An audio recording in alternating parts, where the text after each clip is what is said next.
Breaking చూస్తున్నాం. మెదక్ జిల్లాలో విషాదకర సంఘటన ఒకటి చోటు చేసుకుంది. తాళపల్లి తాండలో యువతి సూసైడ్ చేసుకుంది. పురుగుల మందు తాగి బలవన్మరణానికి పాల్పడింది. హాస్పిటల్కు తరలించగా చికిత్స పొందుతూ యువతి మృతి చెందింది. యువతి ప్రైవేటు బ్యాంకులో ఉద్యోగం చేస్తోంది.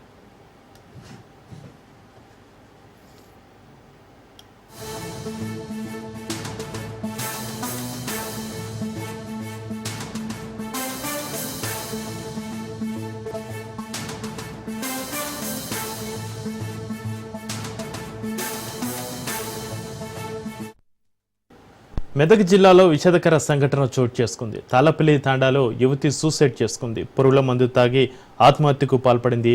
హాస్పిటల్కు తరలించగా చికిత్స పొందుతూ యువతి మృతి చెందింది. యువతి ప్రైవేటు బ్యాంకులో ఉద్యోగం చేస్తోంది.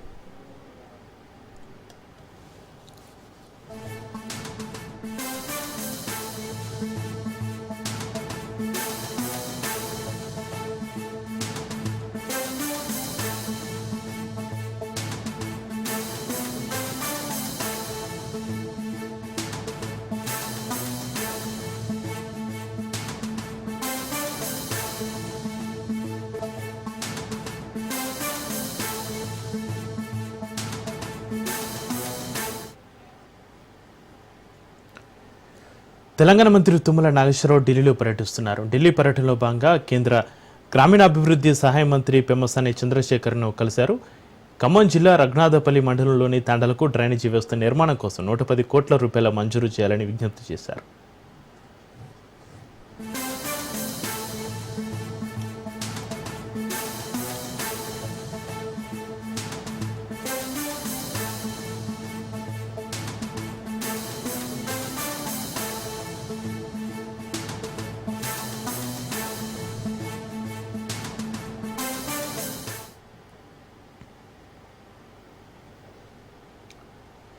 కవితను అడ్డం పెట్టుకుని కేసీఆర్ హరీశ్రావును బద్నాం చేసేందుకు కాంగ్రెస్ బీజేపీలు ప్రయత్నిస్తున్నాయని గజ్వేల్ బీఆర్ఎస్ ఇన్ఛార్జ్ వంటేరు ప్రతాప్ రెడ్డి అన్నారు. స్థానిక సంస్థల ఎన్నికలకు వెళ్లేందుకు కాంగ్రెస్ ప్రభుత్వానికి దమ్ము లేకనే ఎన్నికలకు వెళ్లడం లేదన్నారు. కాళేశ్వరంపై కాంగ్రెస్ తప్పుడు ప్రచారం చేస్తుందంటూ కొండపోచమ్మ సాగర్ కట్టపై బీఆర్ఎస్ శ్రేణులతో కలిసి ర్యాలీ చేశారు.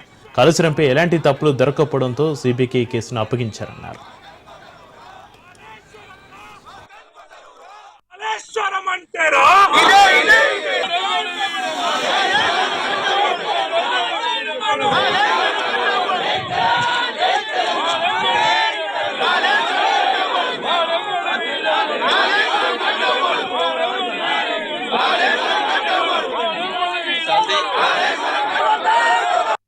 ప్రజలు ఒకసారి ఓటేసి మోసపోయినమనే పరిస్థితికి వచ్చేసరికి వీళ్ళు గడిచిన 17-18 నెలలుగా కనీసం స్థానిక సంస్థల ఎలక్షన్స్ పెట్టడానికి కూడా ముందుకు పోయే పరిస్థితిలో వీళ్ళు లేరు.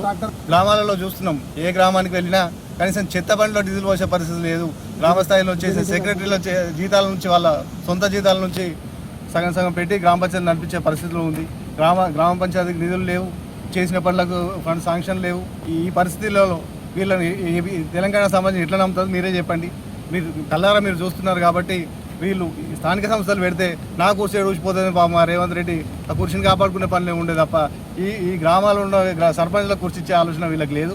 కాబట్టి రేపు పొద్దున ఏ ఎలక్షన్స్ వచ్చినా కూడా బీఆర్ఎస్ పార్టీ అత్యధిక స్థానాలు గెలిచి ముందు వచ్చే జనరల్ ఎలక్షన్లు కూడా మళ్ళీ ప్రభుత్వానికి కేసీఆర్ గారి ప్రభుత్వమే వస్తుంది.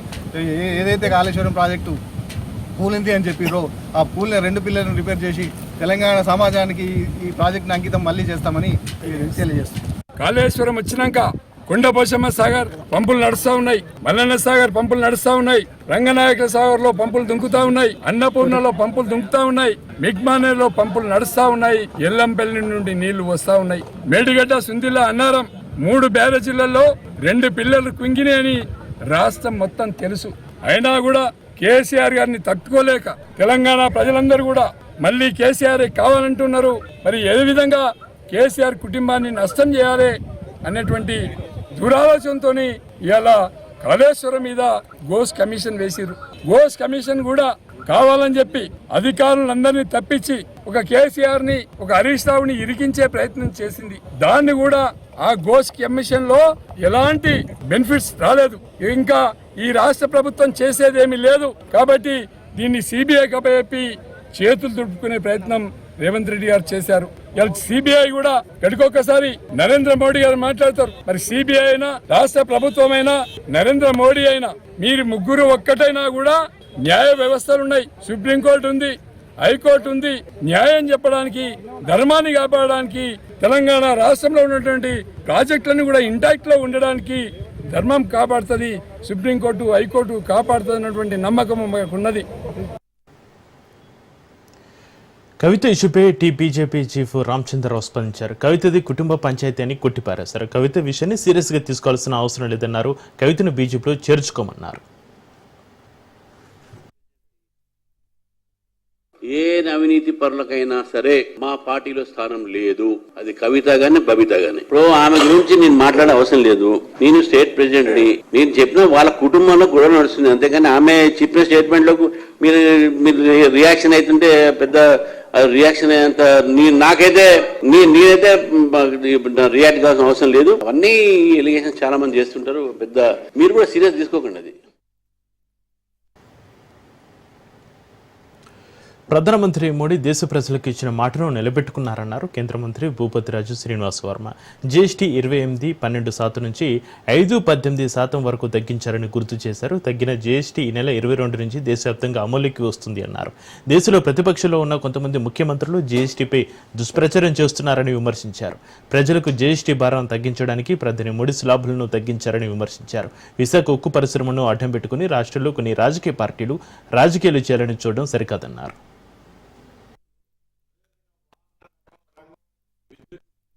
జీఎస్టీలో ఉన్నటువంటి స్లాబులు 2 స్లాబులకే పరిమితం చేయడం జరిగింది. 5%, 18%. గతంలో ఉన్నటువంటి ఏదైతే 12%, 24% స్లాబుల్ని పూర్తిగా ఎత్తివేయడం జరిగింది. ఇది సాధారణ ప్రజల యొక్క జీవన స్థితిగతుల్లో పెద్ద ఎత్తున మార్పు తీసుకువస్తుంది అనేటువంటి విషయంలో ఎటువంటి అనుమానం కూడా లేదు. ముఖ్యంగా నిత్యావసర సరుకుల విషయంలో, ఆరోగ్య బీమా విషయంలో, వ్యవసాయ రంగం విషయంలో, విద్య విషయంలో, అదేవిధంగా వాహన రంగం, విద్యుత్ ఉపకరణాలు, అనేక అంశాల మీద పెద్ద ఎత్తున జిఎస్టీని 5%, 18% నుండి నేరుగా 5% కుదించడం జరిగింది. రాబోయే కాలంలో 5%, 18%, 2 స్లాబులు జిఎస్టీ మాత్రమే దేశంలో అమలు అవుతుంది. కొన్ని రంగాలకి జిఎస్టీని 0%కి తీసుకువచ్చి పూర్తిగా ఎత్తివేయడం జరిగింది.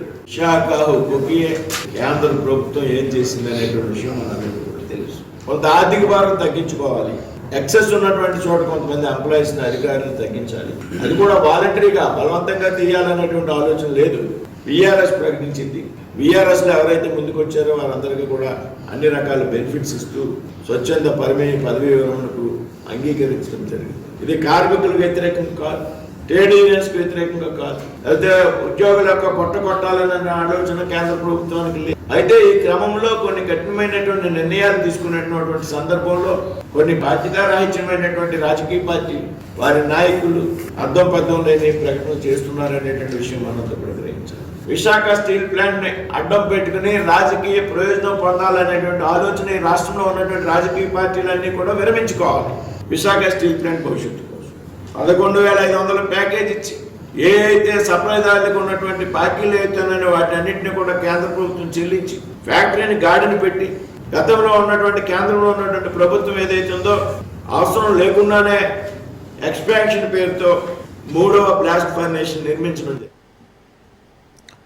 లేని స్కామ్ మీద ప్రజలు విషం నింపాలని చంద్రబాబు చూస్తున్నారన్నారు. సజ్జల యాక్టివిటీ లేని కంపెనీని అక్రమ లిక్కర్ స్కామ్లు ఇరికించాలని చూస్తున్నారని ఆరోపించారు. డబ్బులతో పట్టుబడిన వ్యక్తికి చివరిటికి లింక్ పెట్టారన్నారు. తమ హయాంలో మద్యం పాలసీ పారదర్శకంగా జరిగిందని, ఇప్పుడు చంద్రబాబు చేస్తున్నట్టు తన మనుషులకు లాభం చేకూర్చేలాగా జరగలేదని విమర్శించారు. డిస్టరీల్లో ఏదైనా తప్పు జరిగి వాటి ద్వారా మేమైనా లబ్ధి పొందినట్టు ఆధారాలు ఉంటే ఏదైనా జరిగి ఉండవచ్చు అన్నారు.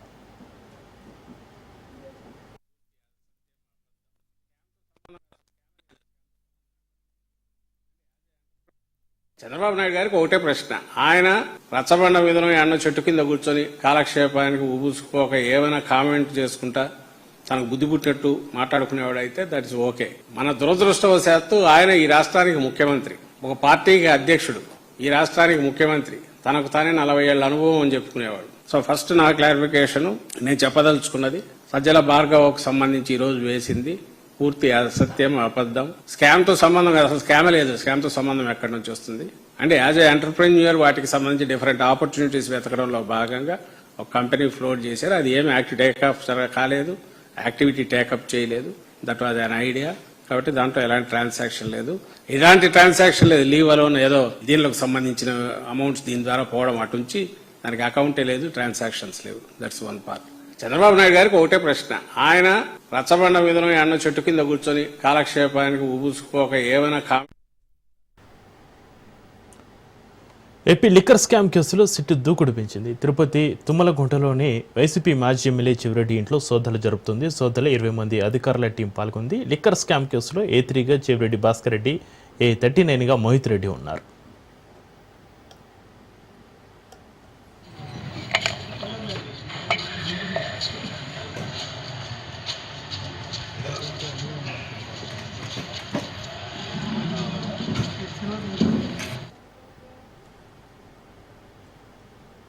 ప్రపంచానికి వెలుగునిచ్చేది సూర్యుడైతే సమాజానికి వెలుగునిచ్చేది ఉపాధ్యాయులేనని కంటోన్మెంట్ ఎమ్మెల్యే శ్రీ గణేష్ అన్నారు.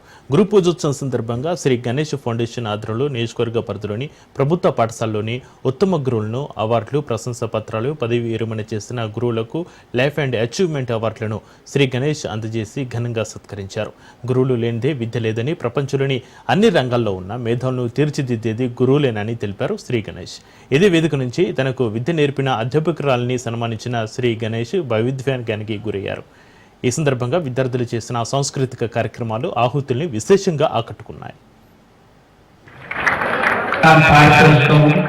పాప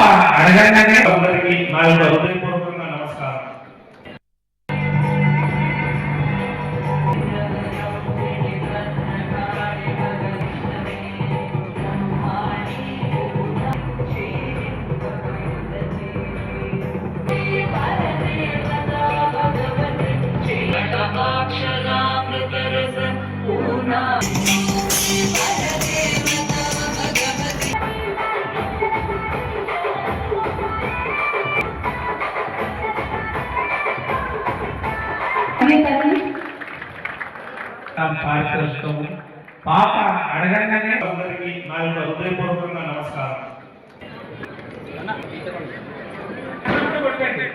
music band also. So the moment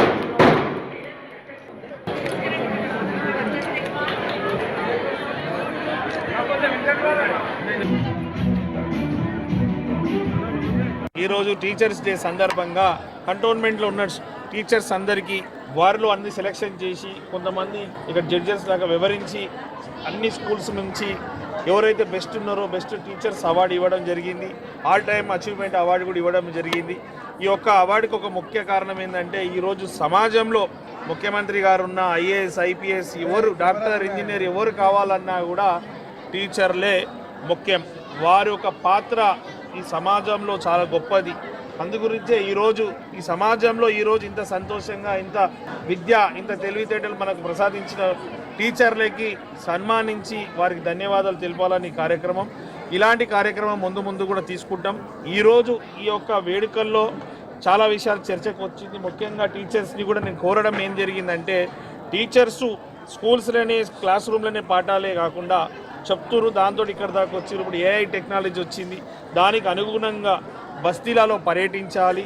ఈ బస్తీస్లో కూడా కాంపిటీషన్స్ ఏర్పాటు చేయాలి. ఎస్ఏ కాంపిటీషన్స్ కావచ్చు, స్పోర్ట్స్ కాంపిటీషన్ కావచ్చు, జీకే కాంపిటీషన్స్ కావచ్చు. ఇలాంటి కాంపిటీషన్స్ వేరే కూడా కాల్ఫర్ చేసి ఆ కాంపిటీషన్స్లో పిల్లలతో పాటు పేరెంట్స్ కూడా ఇన్వాల్వ్ అయితే ఈ బస్తీలలో మార్పు వస్తుంది.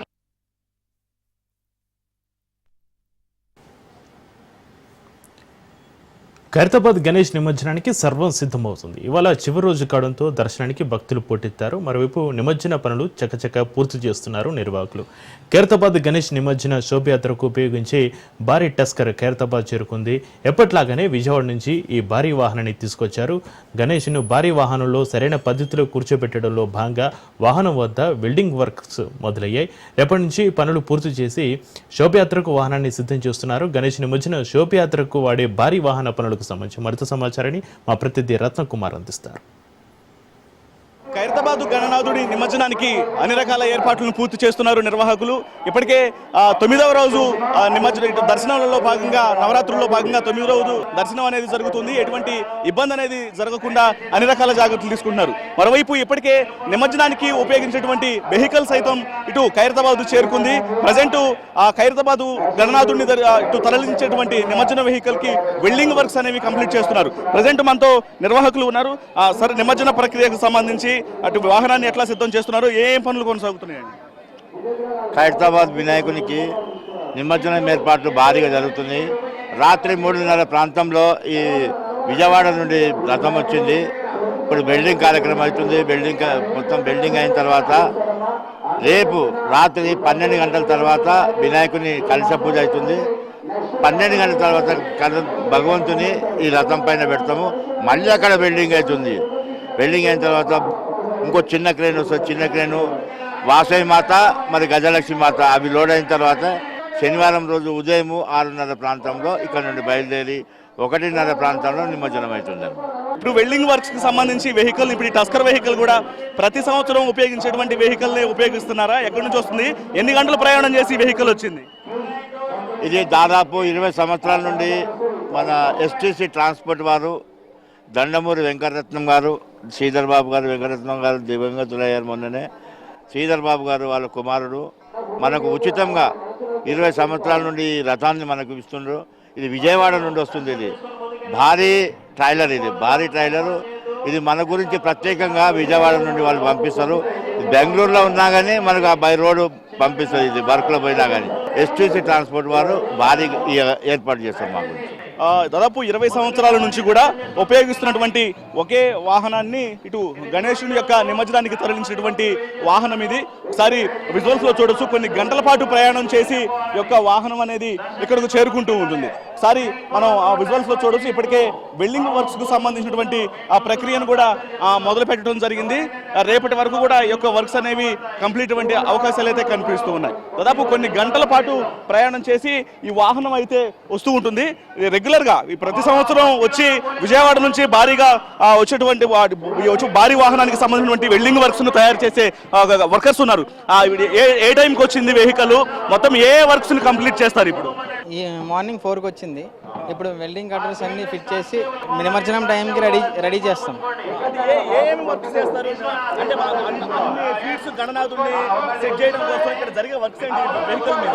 ఈ వెహికల్ మీద ఓన్లీ ఐరన్ కట్టర్స్ ఫిట్ చేసి వెల్డింగ్ చేయాలి. వెల్డింగ్ చేసిన తర్వాత గణనాథుని క్రేన్ మీద లేపి దీని మీద ఫిట్ చేసి మళ్ళీ వెల్డింగ్ చేయాలి. 2 years నుంచి. లాస్ట్ టైం ఒకసారి వచ్చేప్పుడు ఒకసారి వచ్చాను. ప్రతి సంవత్సరం ఎవరైతే ఇటు వాహనాన్ని తీసుకొని వస్తూ ఉంటారో 20 సంవత్సరాల నుంచి కూడా వాళ్ళే ఆ ట్రాన్స్పోర్ట్ వాళ్ళే ఎస్విసి ట్రాన్స్పోర్ట్ వాళ్ళు వాహనాన్ని ఇక్కడికి పంపిస్తూ ఉన్నారు. ఇతర రాష్ట్రంలో బెంగళూరులో ఉన్నప్పటికీ కూడా ఆన్ బై రోడ్డు వాహనాన్ని ఇక్కడికి తీసుకొచ్చి ఇటు ఖైరతాబాద్ గణేశుడి యొక్క నిమజ్జనానికి ఉపయోగించడం జరుగుతుంది అనే విషయాన్ని కూడా ఇటు నిర్వాహకులు తెలియజేసినటువంటి పరిస్థితి. ఇప్పటికే గణేశుడి యొక్క నిమజ్జనానికి సంబంధించి కూడా ఉపయోగించినటువంటి టస్కర్ వాహనానికి భారీ వాహనం ఏదైతే ఉందో ఈ భారీ వాహనంలో వెల్డింగ్ వర్క్స్ అనేవి కంప్లీట్ చేస్తూ ఉన్నారు. ఇప్పటికే ప్రారంభించడం జరిగింది. ఈ వెల్డింగ్ వర్క్స్ ను కంప్లీట్ చేసి తర్వాత ఇమ్మీడియట్ గా ఖైరతాబాద్ గణేశుడు ఎప్పుడైతే 6వ తారీఖున ఉదయం 5:30 ప్రాంతంలో ఇక్కడ వాహనాన్ని పూర్తిగా సిద్ధం చేసి నిమజ్జన ప్రక్రియ అనేది స్టార్ట్ అవుతుంది. కాబట్టి ఆ సమయం వరకు ఎటువంటి ఇబ్బంది అనేది లేకుండా పూర్తిగా అన్ని రకాల ఏర్పాట్లు చేస్తున్నట్లు కూడా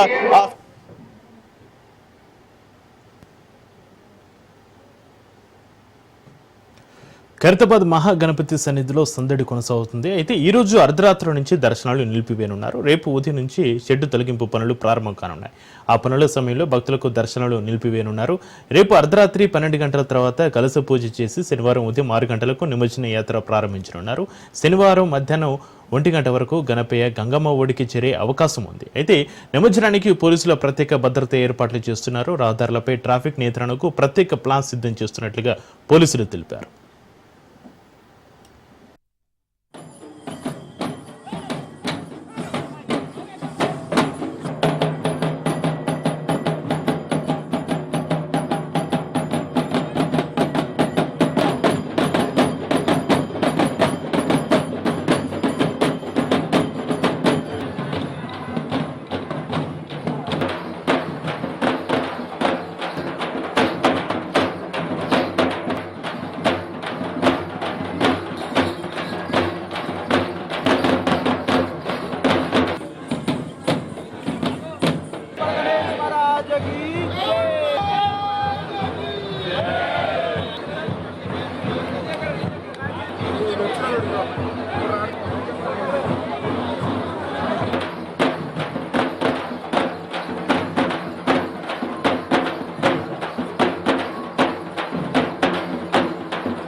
వినాయక చవితి ఉత్సవాలు ముగింపు దశకు చేరుకున్నాయి. ఈ నెల 6వ తేదీన గణేష్ నిమజ్జన కార్యక్రమం నిర్వహించేందుకు అధికార యంత్రాంగం విస్తృతంగా ఏర్పాట్లు చేసింది. ఈ సందర్భంగా గణేష్ మహాశోభయాత్రకు ఎలాంటి ఇబ్బందులు తలెత్తకుండా పోలీసు ఉన్నతాధికారులు ఏర్పాట్లు చేశారు. బాలాపూర్ నుంచి ట్యాంక్ బండ్ వరకు కొనసాగే మహాశోభయాత్రకు పోలీసులు పటిష్ట బందోబస్తు ఏర్పాట్లు చేశారు. ఎలాంటి అవాంఛనీయ ఘటనలు చోటు చేసుకోకుండా పోలీసులు పలు జాగ్రత్తలు తీసుకుంటున్నారు.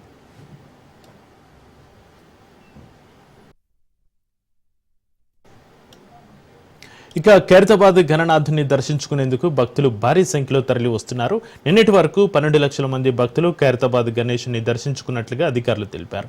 ఈ సంఖ్య మరింత పెరిగే అవకాశం ఉంది. ఇవాళ ఖైరతాబాద్ గణనాథుని దర్శించుకునేందుకు భక్తులు పోటెత్తే అవకాశం ఉంది. ఎందుకంటే ఎల్లుండే నిమజ్జన ఏర్పాట్లను దృష్టిలో ఉంచుకున్న పోలీసులు గురువారం అర్ధరాత్రి అంటే 12 గంటల నుంచి ఖైరతాబాద్ గణనాథుడి దర్శనాలకు బ్రేక్ వేరున్నారు. కాబట్టి ఇవాళ రాత్రికి భక్తులు భారీ సంఖ్యలో గణనాథుని దర్శించుకునే అవకాశం ఉంది. బుధవారం ఖైరతాబాద్ విఘ్నేశ్వరుడి వద్ద తోపులాట జరిగి పలువురు భక్తులు స్పృహ కోల్పోయారు. శనివారం రోజు ఖైరతాబాద్ వినాయకుడిని ఉదయం 11 గంటల నుంచి 12 గంటల మధ్య నిమజ్జనం చేయనున్నారు.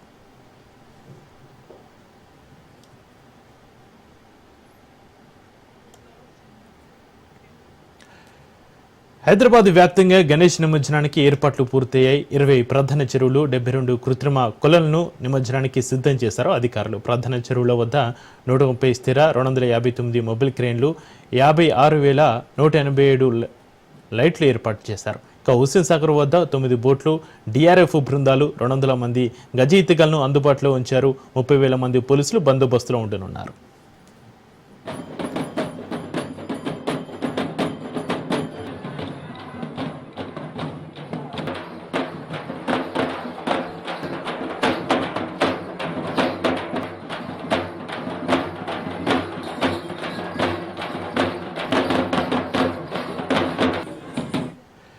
సెప్టెంబర్ 6న గణేష్ నిమజ్జన శోభయాత్రకు హైదరాబాద్ సిద్ధమవుతుంది. నిమజ్జన ఉత్సవాలు కన్నుల పండుగగా నిర్వహించేందుకు అధికారులు కట్టుదిట్టమైన ఏర్పాట్లు చేస్తున్నారు. ఇందులో భాగంగా తెలంగాణ ప్రభుత్వం శనివారం సెలవు ప్రకటించింది. హైదరాబాద్, రంగారెడ్డి, మేడ్చల్ జిల్లాలో విద్యా సంస్థలు, ప్రభుత్వ కార్యాలయాలకు సెలవు ఇస్తున్నట్లుగా తెలిపింది. ఈ నేపథ్యంలో బాలాపూర్, ఖైరతాబాద్ వినాయకుల నిమజ్జన ఊరేగింపునకు సంబంధించి హైదరాబాద్ కలెక్టర్ హరిచందన రూట్ మ్యాప్ విడుదల చేశారు. ఈ భారీ విగ్రహాలు 2 ట్యాంక్ బండ్కు చేరుకునే మార్గాలను సూచిస్తూ అందుకు అనుగుణంగా పౌరులు తమ ప్రయాణాన్ని ప్లాన్ చేసుకోవాలని సూచించారు.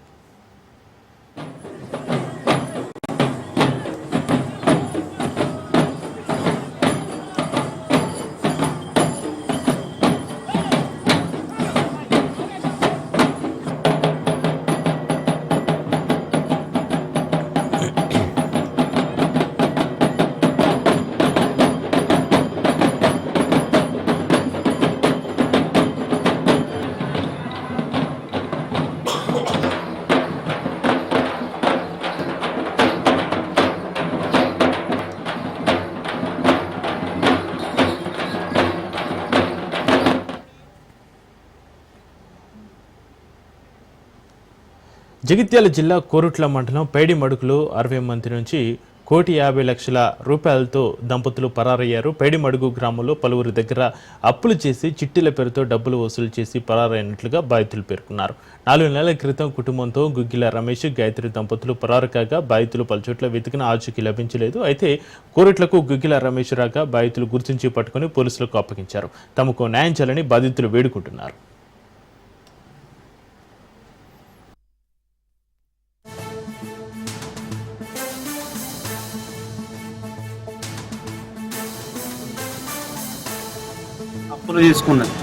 అప్పులు తీసుకొని మళ్ళీ చిట్టీలు కూడా వేసేది.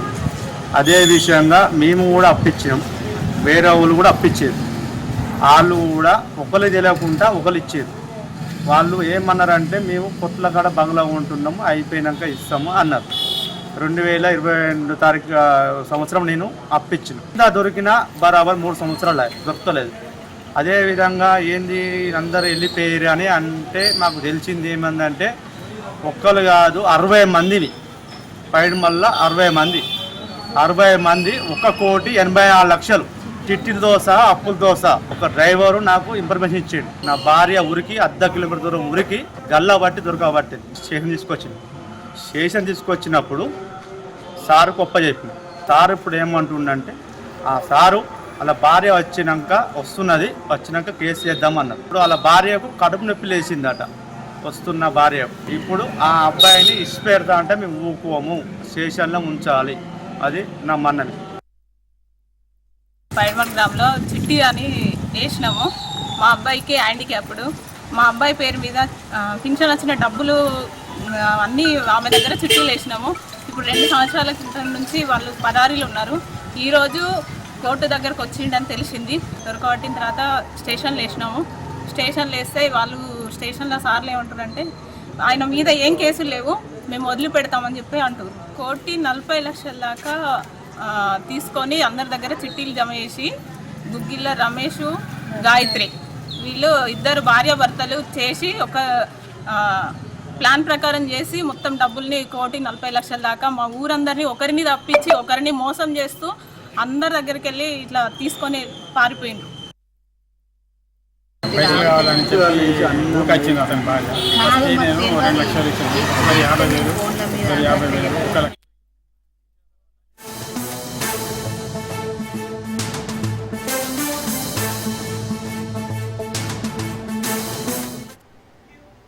మహబూబాబాద్లో యూరియా దుకాణం ముందు రైతులు నిప్పు పెట్టారు. యూరియా కోసం రైతులు షాపే రాళ్లతో దాడి చేశారు. ఇలందు రోడ్డులోని గ్రోమర్ సెంటర్ పైన అటాక్ చేశారు. ప్రభుత్వం యూరియా మంజూరు చేసినా దుకాణదారులు ఇవ్వడం లేదని మండిపడుతున్నారు. యూరియా కోసం ఉదయం నుంచి రైతులు వేచి ఉన్నారు. యూరియా బస్తాలను గోదాంలో నిల్వ ఉంచారని అన్నదాతలు ఆరోపిస్తున్నారు. గోదాం తాళం పగలగొట్టి బస్తాలు ఎత్తికెళ్లే ప్రయత్నం చేశారు. సమాచారం అందుకున్న పోలీసులు యూరియా గోదాం దగ్గరకు చేరుకున్నారు. యూరియా ఎత్తికెళ్లిన రైతులను అడ్డుకున్నారు.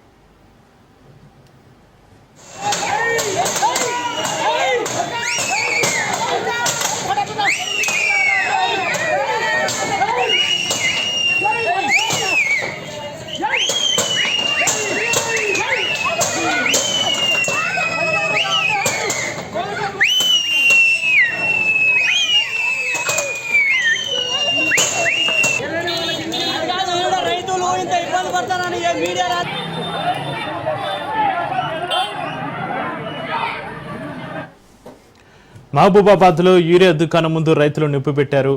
యూరియా కోసం రైతులు షాపే రాళ్లతో దాడి చేశారు. ఇలందు రోడ్డులోని గ్రోమర్ సెంటర్పై అటాక్ చేశారు. ప్రభుత్వం యూరియా మంజూరు చేసినా దుకాణదారులు ఇవ్వడం లేదని మండిపడుతున్నారు. యూరియా కోసం ఉదయం నుంచి రైతులు వేచి ఉన్నారు. యూరియా బస్తాలను గోదాంలో నిల్వ ఉంచారని అన్నదాతలు ఆరోపిస్తున్నారు. గోదాం తాళం పగలగొట్టి బస్తాలు ఎత్తికెళ్లే ప్రయత్నం చేశారు రైతులు. సమాచారం అందుకున్న పోలీసులు యూరియా గోదాం దగ్గరకు చేరుకున్నారు. యూరియా ఎత్తికెళ్లిన రైతులను అడ్డుకున్నారు పోలీసులు.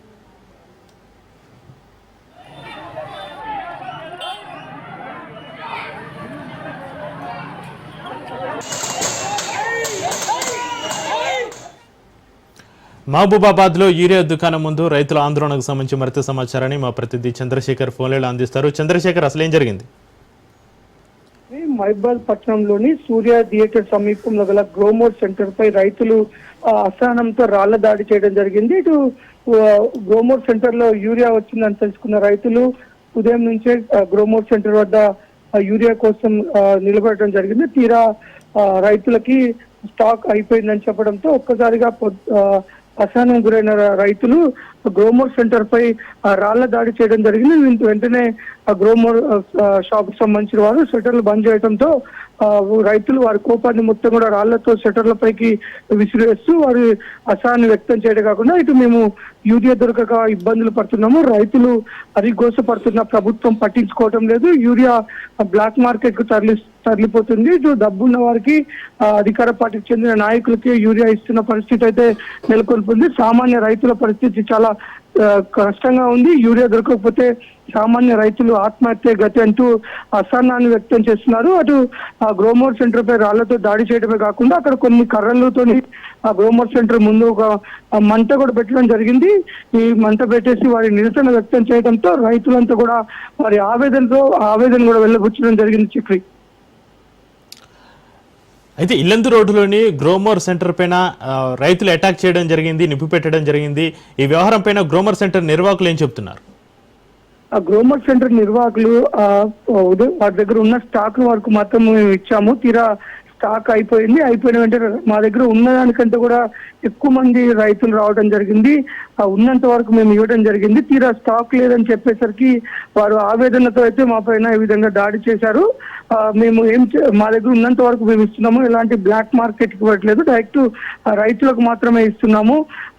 కాకపోతే రైతులు యూరియా దొరకక చాలా తీవ్ర ఇబ్బందులు ఉన్న రైతులు వారి కోపాన్ని గ్రోమోర్ సెంటర్ పైన చూపించడం జరిగింది. దానికి మేమేమి బాధ్యులం కాదు, మా దగ్గర ఉన్న వరకు మేము ఇస్తూనే ఉన్నాము, అయినా రైతులు ఇలా చేయడం కరెక్ట్ కాదని చెప్తున్నారు. ప్రస్తుతానికి ఇల్లండ్ రోడ్ లో గ్రోమోర్ సెంటర్ దగ్గర అయితే ఉద్రిక్త వాతావరణం అయితే చోటు చేసుకుంది. ఇది భారీగా రైతులు నిరసన వ్యక్తం చేస్తున్నారు. దాంతో పాటు పోలీసులు కూడా అక్కడికి చేరుకుంటున్నారు. పోలీసులు కూడా చేరుకుని రైతులని కొంత నచ్చజెప్పే ప్రయత్నం అయితే చేస్తున్నారు. Chakri, right, thank you Chandrasekhar.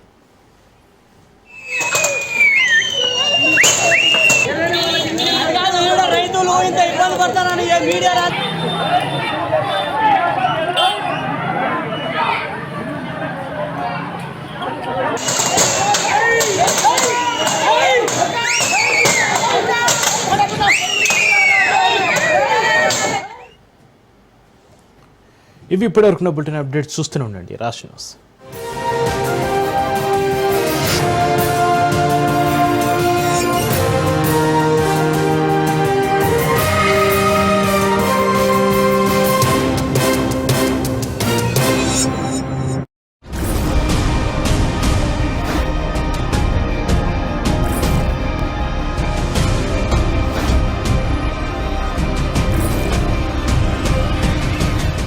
నమస్తే, welcome to off the record.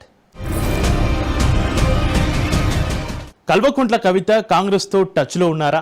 ఆమె వెనకుండి నడుపుతున్న అదృశ్య శక్తి ఎవరు?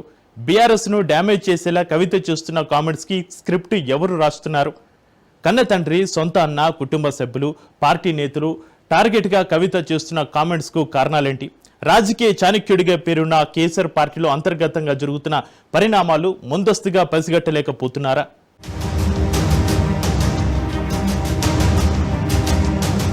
తెలుగు రాష్ట్రాల్లో చీమల పుట్టల్లో పుట్టుకొచ్చిన అనేక పార్టీలు కాలగర్భంలో కలిసిపోయాయి. కొన్ని పార్టీలు రాజకీయ పరిస్థితులు, పదవుల వ్యామోహంతో ఇతర పార్టీలు విలీనమైపోయాయి. మరికొంతమంది నేతలేమో పార్టీ నడపాలంటే ధనబలం, జనబలం లేక సొంత పార్టీలకు ప్యాకప్ చెప్పాల్సి వచ్చింది. కొందరు పార్టీల వ్యవస్థాపకులు మొండి కత్తితో యుద్ధం ఎంతకాలం చేయగలమని కాడే ఎత్తేశారు. ఇలా అనేక పార్టీలు మఖలో పుట్టి పబ్బలు కనుమరుగైన చరిత్ర నాటి నుంచి నేటి వరకు మనం చూస్తూనే ఉన్నాం. 1969 తెలంగాణ తొలిదశ ఉద్యమం నుంచి తెలంగాణ సిద్ధించే వరకు స్వరాష్ట్ర సాధనే లక్ష్యంగా పుట్టిన అనేక పార్టీలు సవాలక్ష కారణాలతో ప్రజాదరణ పొందలేకపోయాయి. చరిత్రలో ముగిసిన అధ్యాయంలో వర్తమానంలో వాటి గురించి అప్పుడప్పుడు చదవాల్సి వస్తోంది.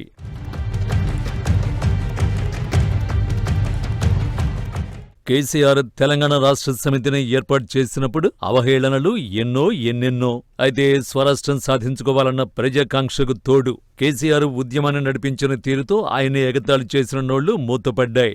నవీన రాజకీయ ధృతరాష్ట్రుల్ని ఓడించేందుకు పరిస్థితులకు అనుగుణంగా ఎప్పటికప్పుడు వ్యూహాలను మార్చడంలో కేసీఆర్ దిట్ట. అయితే ప్రతి ఇంటా మట్టిపోయి అన్నట్లు ప్రతి పార్టీలో అంతర్గత పోరు, విభేదాలు సహజం. టీఆర్ఎస్ ఏర్పాటు మొదలుకొని తెలంగాణ ఉద్యమం అనంతరం 2 పర్యాయాలు అధికారం వెరసి ఈ 2.5 దశాబ్దాల కాలంలో ఎక్కడ మచ్చుకైనా బయటపడని కల్వకుంట్ల కుటుంబ కలహాలు కవిత రూపంలో బయటకొచ్చేశాయి. అందులోనూ అధికారం పోయాక బయటపడుతూ ఉండడం పార్టీని కలవరపాటుకు గురిచేస్తోంది. రాజకీయ జీవితంలో ఎన్నో ఆటుపోట్లు చూసిన కేసీఆర్ తాజాగా కుటుంబంలో పార్టీలో జరుగుతున్న పరిణామాలన్నీ నిశ్చితంగా గమనిస్తున్నారు. కవితపై వేటు నిర్ణయం పార్టీలో ఎవరైనా ఒకటేనని, అది రక్త సంబంధమైన, కుటుంబ బంధమైన, పార్టీ పుట్టి పెరిగినప్పటి నుంచి ఉన్నవాళ్లైనా, మధ్యలో వచ్చిన వారు ఎవరైనా సరే గీత దాటితే వేటు అని కేసీఆర్ చెప్పకనే చెప్పినట్లు కవిత సస్పెన్షన్ ఎపిసోడ్ తేల్చి చెప్పిందనే పొలిటికల్ టాక్ వినిపిస్తోంది.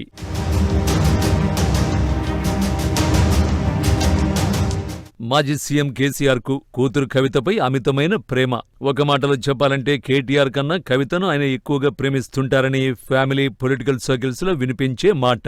అయితే పార్టీ అంతర్గత విషయాలను విమర్శిస్తూ కేసీఆర్కు కవిత లేఖలు రాయడం, పార్టీలో కొందరు దయ్యాలు ఉన్నారంటూ చేసిన వ్యాఖ్యలు, పార్టీలో ఏదో జరుగుతోందని, మున్ముందు తీవ్ర పరిణామాలు ఉంటాయనే టాక్ గత కొన్ని నెలలుగా వినిపిస్తూ వస్తోంది. కల్వకుంట్ల కవిత జైలు జీవితం అనంతరం ఆమెలో అనేక మార్పులు వచ్చాయని of the record talks political circles లో చక్కర్లు కొట్టే. కవిత తన ఉనికిని చాటిన పార్టీపైనే విమర్శనాస్త్రాలు సంధిస్తూ సొంత కుంపటి రాజేస్తూ ఉండడం అధినాయకత్వానికి పంటి కింద రాయిలా మారింది. అసెంబ్లీలో కాళేశ్వరంపై చర్చ అనంతరం హరీష్ రావుపై కవిత ఆరోపణలు భరించలేని పరిస్థితుల్ని తీసుకొచ్చాయి. అన్నీ సర్దుకుంటాయని కొంతకాలంగా చూసి చూడనట్లు వదిలేసిన కేసీఆర్ మరి ఊరుకుంటే బాగోదని కవితపై చర్యలు చేపట్టారని పార్టీలో ఆఫ్ ది రికార్డ్ గాని కాదు, ఆన్ రికార్డ్ గాను బలంగా వాయిస్ వినిపిస్తోంది.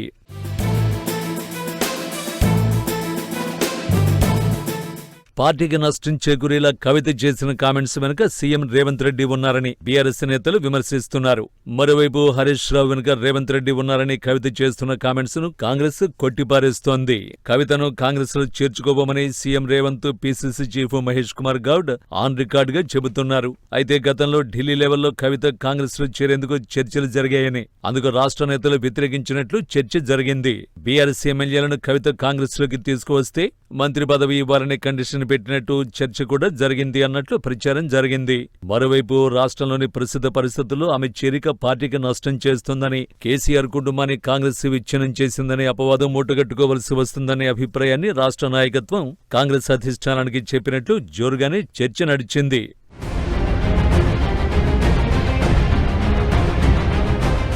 సీన్ కట్ చేస్తే కాంగ్రెస్ ప్రభుత్వంలో యూరియా కొరత, వరదల బీభత్సం, పంట నష్టం, సంక్షేమం, అభివృద్ధి కుంటుపడ్డాయని, హామీలు నెరవేర్చడంలో రేవంత్ సర్కార్ విఫలమైందనే స్లోగన్తో స్థానిక ఎన్నికల్లోకి వెళ్లాలని బీఆర్ఎస్ బలంగా భావించింది.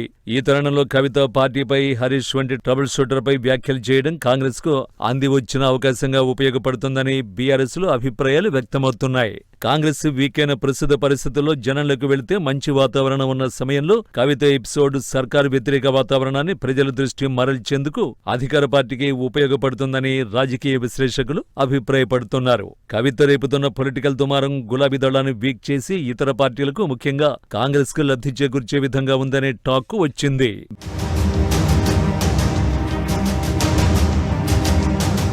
బీఆర్ఎస్ ప్రతిపక్షంలోకి వచ్చినప్పటి నుంచి అనేక వివాదాల్లో, విచారణల పేరిట కేసులు ఎదుర్కొంటూ ఇబ్బందులు పడుతోంది.